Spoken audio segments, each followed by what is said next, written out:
Okay, welcome back. So we've gone over the parts of our ukulele and strumming. Now we're going to get into something called finger picking. This is a little bit advanced of a technique, but it's used so often that I feel it's important to kind of learn at the beginning. That way you can continue to work on it as time goes on, or your children can continue to work on it as time goes on.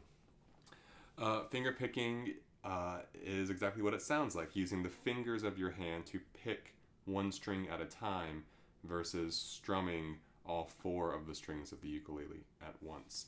And then it sounds really, really pretty. You can do things like, oh, well,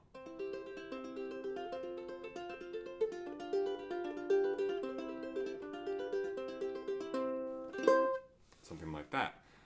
It does what we call arpeggiate the chord, which means it breaks up one chord into its component notes and plays them all separately. The easiest way to start finger picking is with just these two fingers, okay?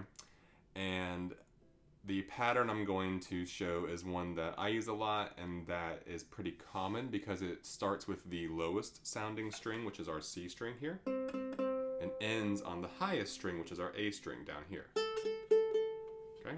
I'm gonna try and do this really close so everyone can see. So it's just the thumb and index finger, and we're gonna start with these interior two strings. So my thumb is on the C string, my index finger is on the E string. And so what you want to do is, it's almost like a pinching motion, and you can kind of play both at once. That's how we're going to start. We're going to start by going our interior two strings, and then our exterior.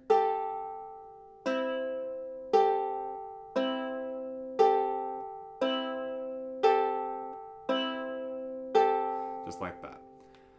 You don't have to pinch really hard or pluck really hard. I'm just using the very, very tips of my fingers to pull these strings. Okay, again, force is not necessary.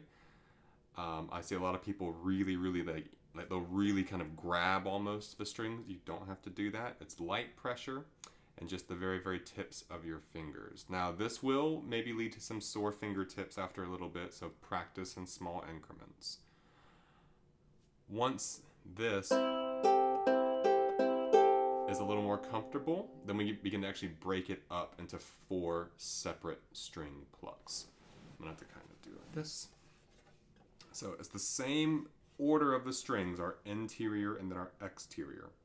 But now we're going to go from top to bottom. So it's gonna be our thumb and then our index finger. So there we go, you can see. So it's gonna be our thumb, index, thumb, index, thumb, index. And then practice on the outside strings.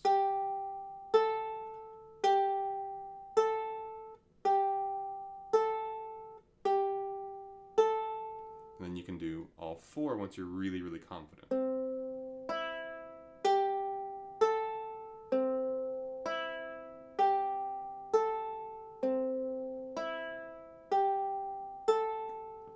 Okay. Now I know that doesn't sound like a whole lot because we haven't done anything with our left hands yet, but once we start, if we can get our right hand really, really comfortable so it's almost like a second thought that we don't have to really focus on, then we can really work on our left hand and keeping a lot of information and thought going into these fingers. And then with enough practice, obviously, both hands kind of just work on their own, and you just kind of have an idea of what you want to do and what to sound like, and then your hands kind of do it themselves, and your brain just kind of steers the ship a little bit, and your hands really run the show. So that pattern can also be done backwards. Don't worry about that right now. We're just worrying about going up. Now, everyone anchors their hand a little bit differently. Some people will just have a floating hand, which means that it's not touching any other part of the instrument. That doesn't work for me. I actually anchor my other fingers on the instrument like this. Kind of keeps my hand in one spot. A lot of classical guitarists will have that kind of floating hand technique where their because they use all 5 of their fingers when they finger pick, so they can't anchor it anywhere else. But when you're just using the 2 for right now, you can kind of anchor yourself however you want to, using other fingers, and gripping the instrument a little more tight to yourself. Like that will help as well. So I hope that this has been helpful. Good practicing, and I'll see you in the next one.